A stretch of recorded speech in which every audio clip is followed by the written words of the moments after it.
자, 오늘은 이렇게 기도하라 하는 제목으로 하나님의 말씀을 증거하겠습니다. 자, 오늘은 성령 강림절 후 7주차를 맞았어요. 성령 강림절기는 녹색의 식물이 자라듯이 우리의 믿음도 성장과 성숙을 추구하는 그런 절기라고 말씀드렸습니다.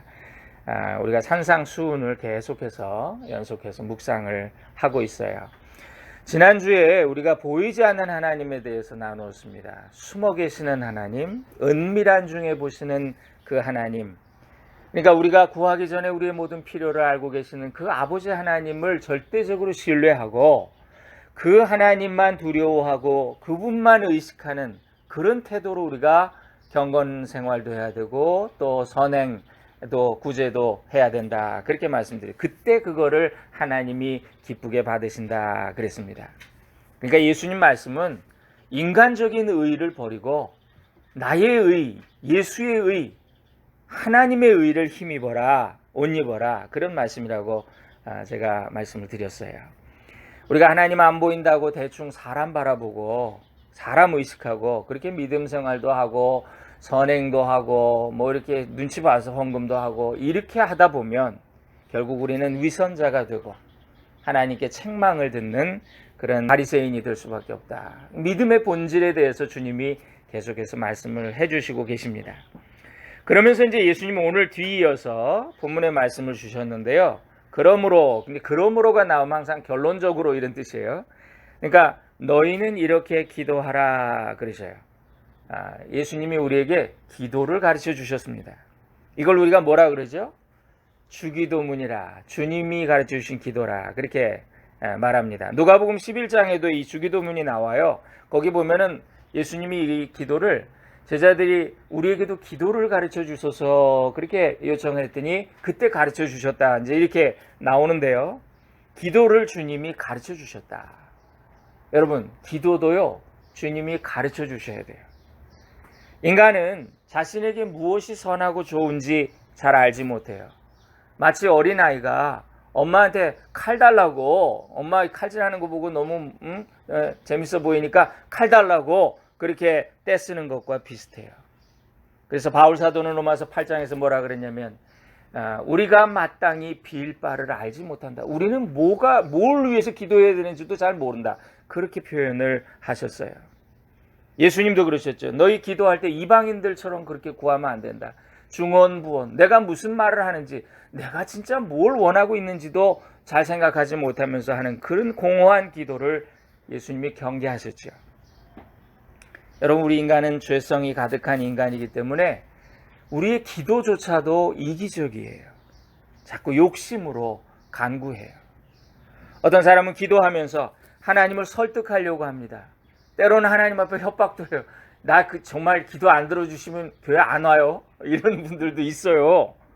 야단을 치기도 해요. 하나님 이러실 수가 있는 겁니까? 막 이러면서. 여러분, 야고보 사도는 욕심으로 드리는 기도는 구하여도 받지 못한다. 그렇게 말씀하셨거든요. 그래서 우리가 제대로 된 기도를 하려면 주님이 기도를 어떻게 가르쳐 주셨나. 이걸 우리가 배워야 돼요. 주님의 인도를 받으며 우리가 그렇게 주님이 가르쳐 주신 기도에 준해서 기도할 때 하나님의 마음에 맞는 기도가 되겠죠. 여러분, 기도도요, 이게 정석이 있다는 거예요. 그래서 여러분, 나는 기도를 못해요. 목사님 어떻게 하면 기도를 잘하죠? 이렇게 묻는 분들이 계시는데 오늘 답이 있어요. 기도가 안 되실 때 그냥 주기도문을 외우세요. 그냥 어떤 사람들은 뭐 10번, 100번, 1000번, 10,000번을 외운다 그래요. 근데 그냥 막 그 횟수를 채우는 게 중요한 게 아니라 주기도문을 또박또박 구절구절 상기하면서 우리가 그렇게 외우기만 해도 기도가 깊어져요. 성령님이 역사하는 걸 경험할 수가 있어요. 주님이 가르쳐 주신 기도, 주기도문 이렇게 시작이 됩니다. 첫 번에 어떻게 시작하죠? 하늘에 계신 우리 아버지여 그렇게 시작이 돼요. 기도는 누구에게 하나요? 누구에게 하는 거예요? 예, 하나님 아버지 앞에. 하늘에 계신 하나님 아버지 앞에. 그러면 하나님을 아버지라고 부르는 자는 뭐예요? 그분의 자녀지요. 그죠? 기도는 하늘에 계신 하나님 아버지께 자녀된 자가 하는 대화예요. 그래서 누구나 기도할 수 있지만 그 기도가 다 같은 기도는 아니에요. 누구나 말할 수 있지만 그 말이 다 대화가 되는 건 아니죠. 말이 대화가 되려면 상대방과의 관계가 전제돼야 돼요. 그죠? 예. 관계가 대화를 만드는 거예요.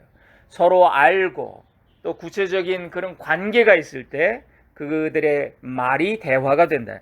기도도 하나님과 대화라 그랬는데 하나님과의 관계가 뭐예요? 하나님 아버지시고 우리는 그분의 자녀다. 그래서 기도를 잘한다는 것은 기도를 뭐 유창하게 청산유수로 그게 기도를 잘하는 게 아니에요. 야 말된다. 기도가 논리적이다. 이게 기도를 잘하는 게 아니에요. 기도를 잘한다는 것은 저 사람은 정말 하나님과 부모와 자녀의 관계 같은 그런 관계가 있구나. 그런 전제가 됐을 때 그걸 기도를 잘한다 그러는 거예요. 우리가 길을 가다가 노숙인이 와서 Excuse me, sir. I need money for food. 이렇게 말한다고 합시다. 그거하고 아들이 와가지고 아빠, 나 돈 필요해요. 자, I need money. 돈 필요하다는 건 똑같은 말인데 이 두 말은 차이가 있어요. 엄청난 차이가 있어요. 하늘과 땅 차이. 여러분, 종은 율법 아래 있고 자녀는 은혜 아래에 있다 그랬습니다. 영접하는 자, 곧 그 이름을 믿는 자들에게는 하나님의 자녀가 되는 권세를 주셨다 그랬잖아요. 그죠? 예. 여러분, 기도할 때 여러분은 하나님 아버지 앞에 기도하시나요? 아니면 하나님 좀 낯설어서 Excuse me, sir. 하나님 아저씨한테 기도하시지는 않나요? 예. 우리가 하나님을 저기요 아저씨 이렇게 하면 번지수 잘못 찾은 기도가 되는 거예요. 그래서 예수님은 처음 기도를 하늘에 계신 우리 아버지 이렇게 가르쳐 주신 거예요. 기도의 대상을 분명히 하라는 거예요. 자, 그 다음에 이름이 거룩히 여김을 받으시오며 그러셨어요. 하나님의 이름을 거룩하게 높이는 것. 이것이 우리 인생의 목적이에요. 기도는 하나님께 뭘 요구해서 요거 이루어져서 내 체면 좀 살려주세요. 이게 아니에요. 나의 이름을 내기 위한 것이 아니라 하나님의 이름이 거룩히 여김을 받으시도록 하는 것. 이게 우리 기도의 목적입니다. 그러니까 우리가 기도할 때 이걸 생각하면 내가 요건 구해야 되겠구나. 요건 내가 조심해서 간구해야 되겠구나. 이런 걸 우리가 이제 깨닫게 되는 거죠. 하나님을 믿는다는 사람이 자기가 실제로는 삶의 주인의 노릇을 하는 걸 우리는 주변에서 흔히 볼 수가 있습니다. 우리는 자기 마음대로 자기 욕심대로 다 결정해요. 그러다 일이 안 되면 이제 그때 좀 하나님 뭐가 잘못됐나요? 이러면서 기도를 하려고 하거나 그리고 나서 안 되고 나면 꼭 하나님 원망을 하는 그런 모습이 우리 속에 있습니다. 여러분 우리가 어떤 일을 할 때 그때 그 일이 너무 하고 싶을 때 막 이럴 때 있잖아요. 그때는 한 번 더 생각해보고 기도하고 묵상하고 그러면요 하나님의 뜻이 이게 맞나 다시 한번 하나님이 나에게 깨달음을 주세요. 하나님의 뜻은 마음의 평안으로 와요. 사람들과 덕을 세우는 그런 관계로 와요. 또 모두를 살리는 결과로 나타나요. 근데 이게 내가 하려고 하는 일이 사람들을 다 불안하게 하고 충돌하게 하고 서로 해를 주고 비난하고 공격할 거리를 만들고 그러면 이건 한번 다시 생각해 봐야 돼. 한번 더 기도해야 돼. 성도는 나의 명예가 아니라 하나님의 명예, 하나님의 영광을 위해서 사는 자입니다. 이름이 거룩히 여김을 받으시오며 그랬어요. 이 말은 하나님의 자녀들이 하나님의 이름을 거룩하게 하고 그분 앞에 영광을 돌리며 살겠다는 각오로 고백하는 그런 고백이에요. 우리가 하나님 아버지의 명예를 위해서 살겠다는 결심이 이 고백 속에 담겨져 있어요. 여러분 우린 세상 속에서 살지만 세상과 동화되지 않는 사람들입니다. 크리스찬. 하나님의 말을 하며 하나님의 뜻을 행하며 죄악의 습관을 끊어버리려는 그런 모습을 통해서 세상 사람들은 하나님의 영광을 보게 되지요. 주님의 이름을 거룩하게 여겨요. 그래서 이것이 우리 인생의 목적이 되어야 된다.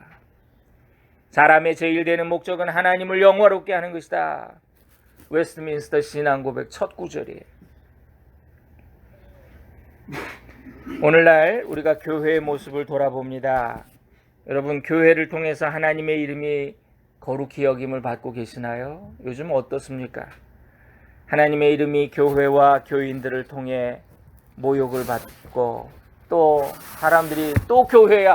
아유, 한국 신문 보니까 맨날 그런 얘기가 나와요. 또 교회야 이러면서. 예. 왜 나라에서 뭐 좀 해달라 그러면 협조 안 해가지고 꼭 이렇게 문제를 만드느냐고. 여러분, 아버지의 이름이 거룩히 여김을 받기 원한다는 마음이 이렇게 중요해요. 나의 체면을 위해서 드리는 게 아니라 아버지의 영광을 위해서 드리는 것이 진짜 기도다. 예수님이 이 말씀을 해주신 거죠. 자, 그 다음에 10절 말씀 우리 함께 같이 읽어보겠습니다. 10절 시작. 나라가 임하시오며 뜻이 하늘에서 이루어진 것 같이 땅에서도 이루어지이다. 아멘. 여기 나라는 누구의 나라예요? 하나님의 나라죠.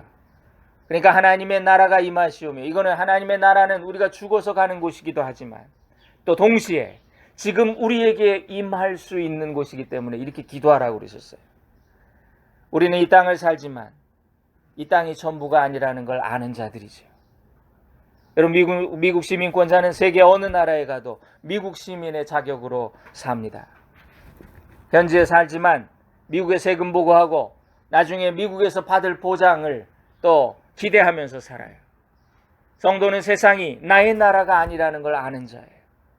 내 모든 소유와 상급이 하늘에 있다는 걸 믿는 자예요. 천국을 바라보는 자. 그는 이 땅의 것에 연연하지 않아요. 천국의 백성이라는 확신이 있는 자들은 이 땅에서 좀 인정받지 못하고 내가 좀 성공하지 못했다고 해도 기죽지 않아요. 의연함이 있고 당당함이 있어요. 여러분, 어디에 있는 것보다 내 신분이 더 중요하죠. 내가 어디 소속되어 있는가? 나의 신분이 무엇인가? 하늘나라의 시민권자인가? 그 사람은 하늘나라의 가치관을 가지고 어디에 있어도 하나님의 법에 순종하며 삽니다. 세상의 가치관은 하나님 나라의 입장에서 보면 이해할 수가 없어요. 여러분, 팔복의 말씀 우리가 배우면서 이미 깨달았어요. 세상의 부자가, 세상에는 웃는 자들이 승자라고 생각하고, 근데 하나님 나라는 마음이 가난해야 된다고, 애통하는 자들이 들어간다고. 여러분, 그 사람의 관심과 가치관을 보면 아, 저 사람은 땅에 속한 자구나, 아, 이 사람은 하늘에 속한 자구나 구분이 돼요. 어떤 사람이 금을 너무 좋아했대요. 죽으면서 너무 아까우니까 백팩에다가 골드바를 넣어가지고 천국에 갔대요. 그랬더니 천사가 너 그 뭐냐, 무언데 이렇게 들고 왔냐, 무겁게. 열어보니까 골드바가 들어있어요. 그러니까 아니 왜 이 아스팔트 조각을 지고 왔느냐 그러더래요. 천국에서는 금이 많아서 이걸 다 도로에 깔고 있대요.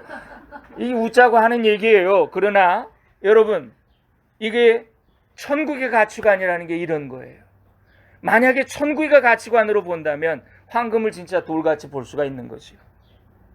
그러면서 예수님은 기도를 가르쳐 주시면서 이 말씀을 하셨어요. 너의 나라, 너의 소속, 너의 시민권이 어디에 있는지를 늘 생각하며 살라. 나라이 임하옵시며. 11절 말씀을 보겠습니다. 오늘 우리에게 일용할 양식을 주시옵고. 여러분, 예수님은 우리가 기도할 때 양식을 위해서도 기도하라 그러셨어요. 물질적인 필요를 위한 간구도 중요하다는 거죠. 어떤 사람은 그래요. 아이, 목사님, 나는 돈 문제는 하나님 앞에 기도 안 해요. 이거 교만이에요, 여러분. 예? 여러분, 자녀는 아버지 앞에 당연히 나의 필요를 아뢰야 되고 아뢰을 수 있지요. 저는 제가 목사이면서 아빠잖아요. 제 입장에서 가장 속상할 때가 언제였냐면 우리 아이들이 목사 아빠, 가난한 아빠라는 인식이 너무 강해가지고 아빠를 걱정하느라고 필요한 게 있는데도 말을 안 하는 거예요. 예. 너무 마음이 아파요. 야, 빌려서라도, 야, 내가 나를 팔아서라도 말이지, 예? 그렇게라도 자식에게 해주고 싶은 것이 부모의 마음인데, 그리고도 기쁜 게 부모의 마음인데, 여러분, 하늘 아버지도 그러시다는 거예요. 우리가 하나님 앞에 체면 차리고 아이고 내가 뭐 이런 거 돈 문제까지 하나님 앞에 기도해야 되나? 아니에요. 여러분, 그러면 하나님 섭섭해 하세요. 주시고 안 주시고는 하나님이 결정하실 거예요. 근데 우리는 어린아이처럼 하나님 앞에 간구해야 돼요. 정말 필요한 것이라면 하나님은 반드시 주세요. 그런데 양식을 위해서 기도할 때는 중요한 게 있어요. 여기 뭐라 그랬냐면 일용할 양식을 구하라 그러셨어요. 이게 핵심이에요. 제가 광야에서 이스라엘이 먹은 만나에 대해서 말씀드렸죠. 만나는 여러분 하루 동안만 필요한 것만, 그 분량만, 내가 먹을 것만 거둬야 됐어요. 더 많이 욕심으로 가져가면 썩었다 그랬어요. 우리가 이 땅에서 물질이 필요해요. 그러나 욕심이 들어가면 그 물질 때문에 인생이 불행해져요. 우리는 자본주의 사회에서 삽니다. 자본, 돈이 근본이 되는 사회입니다. 우리 민주주의와 자본주의는 인류가 발견한 가장 좋은 제도라고 동의합니다. 그러나 민주주의와 자본주의가 완전히 선한 건 아니에요. 선할 수 없어요. 여러분, 민주주의는 인본주의가 되기 쉽습니다. 자본주의는 만몬주의가 되기 쉬워요. 그래서 막스 베버라고 하는 유명한 경제학자가 기독교, 특히 개신교가 가지고 있는 경제적인 윤리 때문에 서구 사회의 자본주의가 발전해 왔다. 여러분, 개신교의 이 윤리가 뭡니까? 요한웨슬리 목사님이 말씀하신 거예요. 열심히 일하고 근면하게 돈 벌어라 말이지. 그리고 열심히 저축하라. 그리고 열심히 나누어 주라. 여러분, 그래서 미국이 만약 이슬람이나 불교 국가였다면 민주주의가, 자본주의가 이렇게 꼽힐 수 있었을까? 저는 의구심이 들어요. 주기도문처럼 일용할 양식을 구하는 자는 욕심에서부터 자유로워져요. 자족하는 법을 또 배우게 돼요. 받은 은혜에 만족하며 감사하게 된다는 거예요. 그래서 우리에게 이 주님의 기도가 필요한 거예요. 또한 우리의 기도는 영혼의 일용할 양식도 됩니다. 그래서 사람이 떡으로만 살지 않고 하나님의 말씀으로 산다 그랬죠. 말씀은 곧 하나님이시다 그랬잖아요. 그러니까 여러분, 우리 하나님의 말씀으로 산다는 건 뭐예요? 사람은 밥만 먹고 사는 게 아니라 하나님으로 산다는 거예요.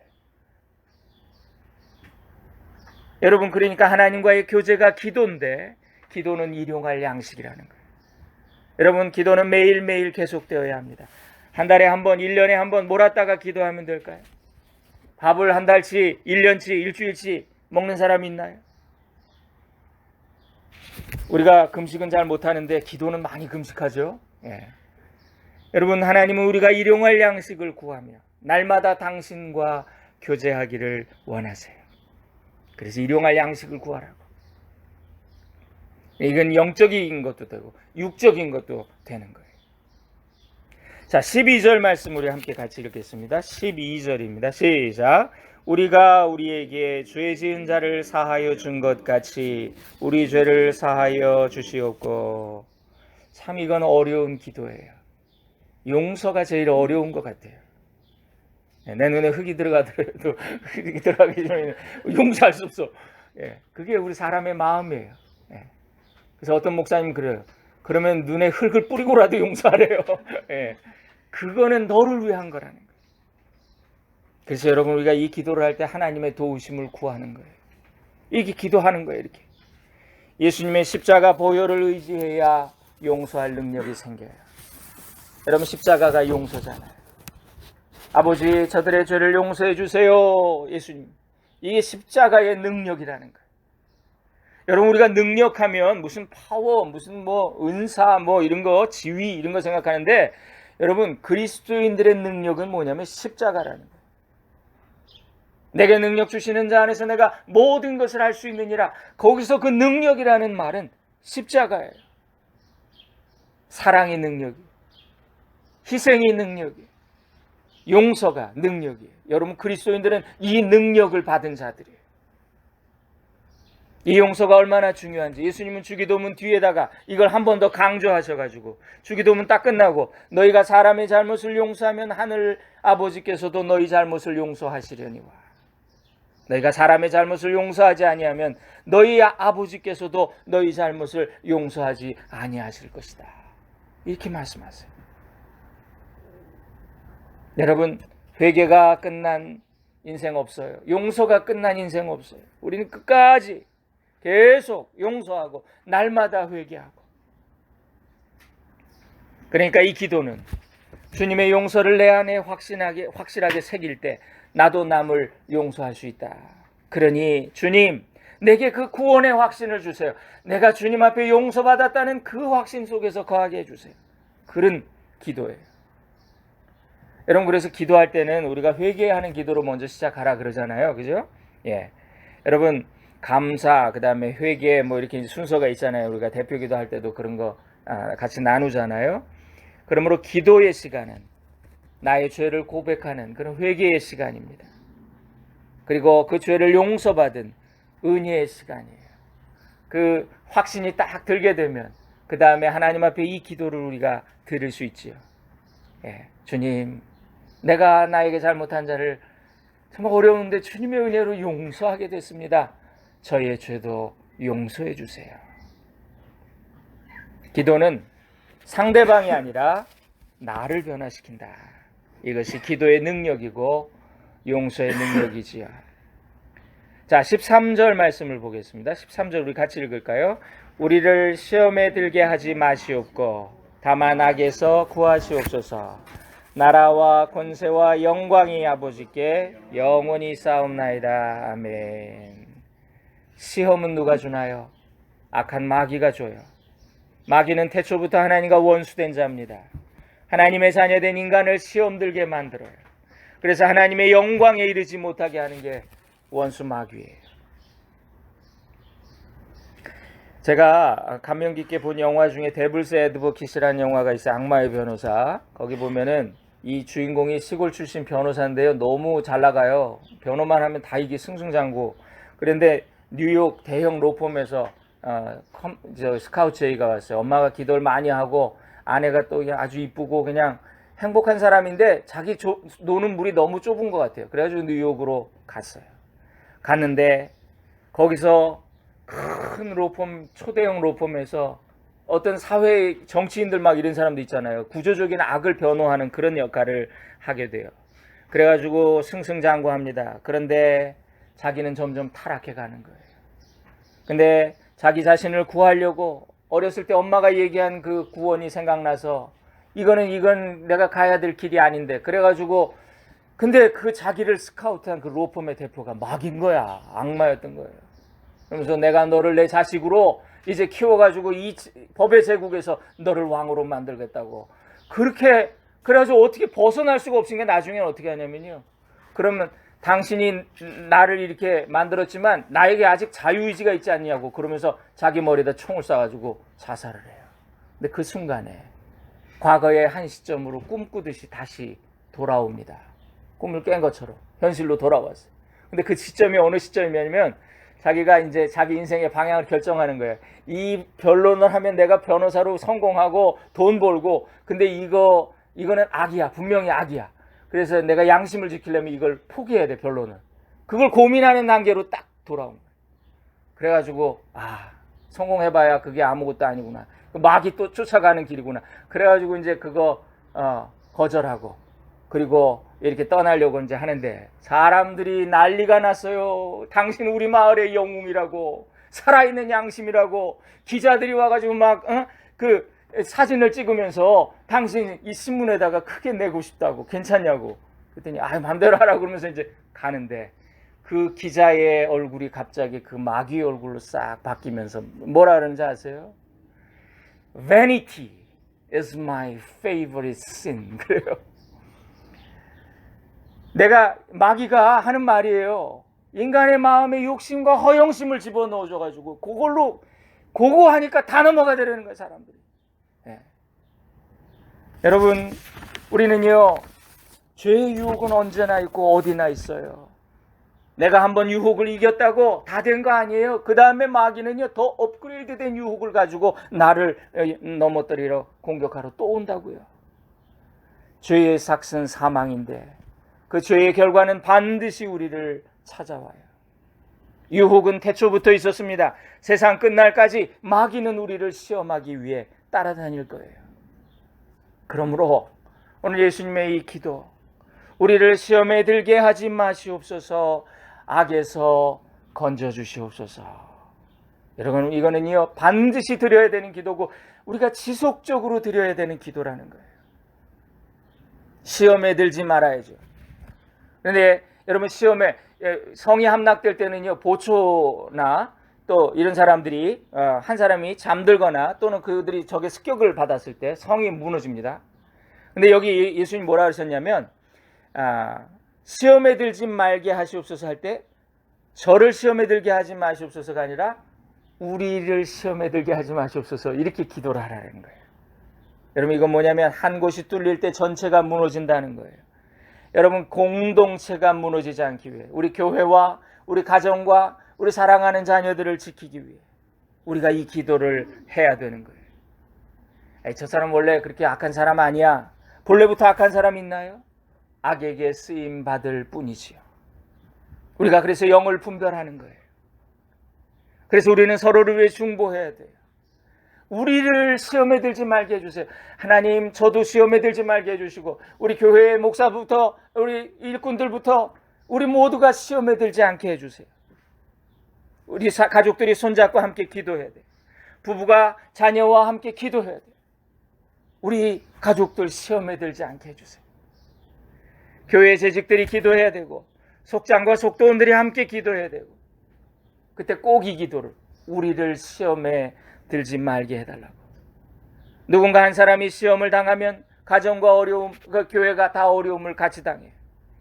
마귀의 공격에서 구원받도록 우리가 서로를 위해 기도해 줘야 돼요. 그래서 기도의 용사를 prayer warrior라고 그러잖아요. 진짜 미국 사람들이 이렇게 쓰더라고요. 기도의 용사. 네. 우리는 지금 전쟁터에 있다 그랬죠. 전쟁터 선봉에선 전사요, 용사가 기도하는 자다. 여러분, 이 주기도문, 주님의 기도, 이거 완전한 기도입니다. 우리 기독교는 2000년 동안 이 기도를 드렸어요. 우리가 기도하거나 이제 축도를 안 할 때는 주기도문, 저는 꼭 예배마다 마지막에 대표 기도하고 꼭 주기도문을 했어요. 주기도문 찬양으로. 그건 무슨 의미냐면 우리가 기도 다 제대로 할 수는 없잖아요. 완전하지 않잖아요. 근데 마지막에 주기도문으로 마무리하는 거예요. 주님의 완전한 기도로 우리의 기도를 마무리하는 거예요. 요즘은 어떤 교회는 주기도문도 사도신경도 안 한대요. 여러분, 주님의 교회와 이 사도의 전통에서 멀어지면 우리가 이단을 어떻게 막을 수 있겠어요? 저는 그래서 예배 순서 중에 중요한 두 가지, 빠지면 안 되는 게 사도신경 신앙 고백과 주기도문은 빠지면 안 되겠다, 그런 생각을 합니다. 오늘 주님께서 가르쳐 주신 이 완전한 기도가 우리의 기도의 바탕이 될 수 있기를 바랍니다. 여러분, 오늘 이 말씀대로, 이 기도대로 우리 모두에게 이루어지기를 주님의 이름으로 축원드립니다. 아멘. 이 시간 다 눈을 감으시고 잠시 주신 말씀을 붙들고 함께 묵상하기 원합니다.